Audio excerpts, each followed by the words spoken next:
Hi everyone, welcome back to our journey. My name is Brenna and I'm so excited that you're here. We have officially completed our 2025 Pantry Challenge. It has been a wonderful learning experience and extremely rewarding. I meant to get this update out sooner, but I wanted to spend some time and get my thoughts together before sharing all the lessons we learned with you.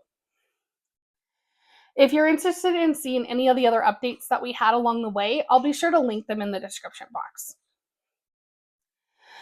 I had to really sit down and figure out the meals that we were going to have over the last couple weeks of February, since there were quite a few items that we were running low on or we were completely out of.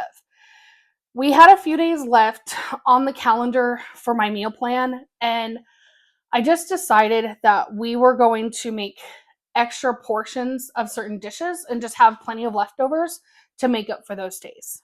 I made meatballs one night and made some extra to hopefully jumpstart our restock of the freezer meals.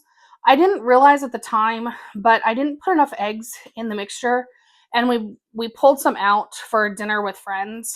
They ended up falling apart, so I just had to turn it into a pasta with meat sauce and zucchini dish. It still tasted great, which now gives me more ideas of how to mix things up when we want to do a pasta dish for dinner.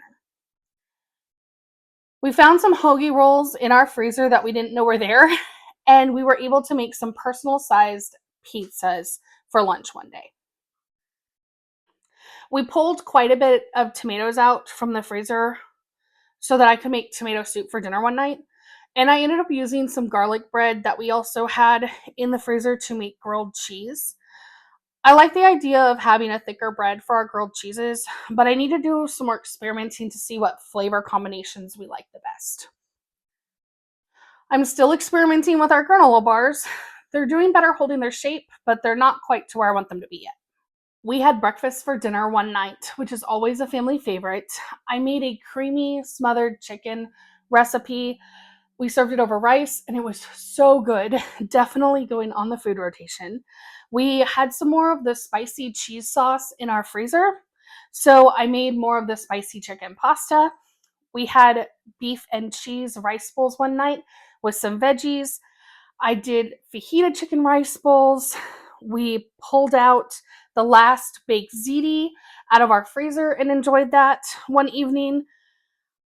I remembered we had some frozen mashed potatoes in the freezer, so I made baked pork chops and mixed veggies to go with that. We started running low on breakfast sandwiches again, so I decided to use up nearly all the flour we had left to make some pancakes, and we were able to have pancake peanut butter and jelly sandwiches for breakfast options, and we had enough pancakes left over to throw in the freezer. We went out once during the final 2 weeks of the challenge, but we did stay within the going out rule. And this rule has been such a lifesaver at moments when things just don't go the way that we plan. Maybe we didn't get out something for dinner, or we thought we had leftovers but didn't. So, definitely something to consider for next year. On to our grocery totals. One week we spent $37.83, and the last week of the challenge we spent $31.92. I was really worried that we were going to end up exceeding our budget one of those weeks, but we were able to move a couple things around so that we were able to plan and stay within budget. One of the things that I've really valued about this challenge is that I've been able to track so many things like foods that we really enjoy having on a regular basis, along with the portion size of certain meals that we enjoy.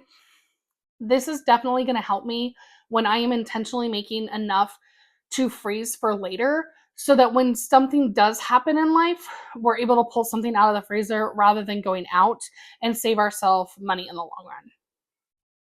One of the other things that it's helped me see is that there's still a lot that I can swap out for scratch made rather than store bought. So, my goal for the rest of this year is each month find one thing that I can transition into homemade rather than buying it from the store.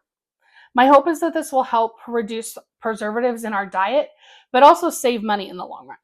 I was also able to track what produce we used during this challenge, and my hope is that that will help me figure out what we need to last us an entire year. For example, we are probably planting 4 times as many green beans this year than we did last year, so that it hopefully will get us through an entire year. Being able to stay within our budget for the entire time of the challenge has been super rewarding for me. It's definitely confirmed that if we absolutely had to have a strict budget because of an unforeseen circumstance, we can do it. It's just going to take some serious intentional planning on our part, but it's definitely possible. I'm so excited to see what we accomplish this year and help lay some groundwork for next year's challenge. If you liked this video, please make sure that you like it and share it with someone. If you want to come along our journey, see what other things we have going on, please make sure that you subscribe and follow to our channel. I hope you're having a wonderful day, and I can't wait to see you soon. Bye.